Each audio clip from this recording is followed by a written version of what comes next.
எண்ணெயில் பொரித்த உணவுகள், எண்ணெய் சத்து அதிகமா இருக்கக்கூடிய உணவுகள், அசைவ உணவுகள் நிறைய எடுக்கிறோம். இந்த மாதிரியான உணவு பழக்கவழக்கங்கள் இருக்குன்னா, பித்தம் குறையவே குறையாது. இத பேலன்ஸ் பண்ணணும்னா, நம்ம என்ன பண்ணணும்? உடலை குளிர்ச்சி செய்யக்கூடிய உணவுகள நம்ம எடுக்கணும். அதிகமான கீரைகள், காய்கறிகள நம்ம எடுக்கணும். இந்த மாதிரியான நம்ம செய்யக்கூடிய விஷயங்களால தான் உடல்ல உஷ்ணம் அதிகரிக்குது. அதுக்கப்புறம் பார்த்தோம்னா, மலச்சிக்கல் இல்லாம நம்ம பார்த்துக்கணும். இப்போ விரேஷனத்தால் வாதம் தாழும் நம்ம சொன்ன மாதிரி, எப்படி பேதி மருந்து குடுத்து வாதத்தை குறைக்கிறோமோ, பித்தத்துக்கு வாந்தி தரக்கூடிய மருந்து.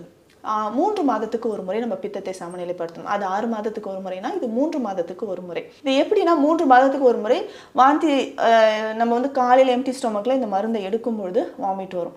பித்தம் சார்ந்த நாடி பார்த்தா ரொம்ப கிளியரா தெரியும். உங்களுக்கு வாதத்தை விட பித்தம் அதிகமா இருக்கு. அப்போ வாந்தி தரக்கூடிய மருந்தை நம்ம குடுக்குறோம். ஸோ காலையில் எம்ப்டி ஸ்டொமக்கில் வாமிட் பண்ணுவாங்க.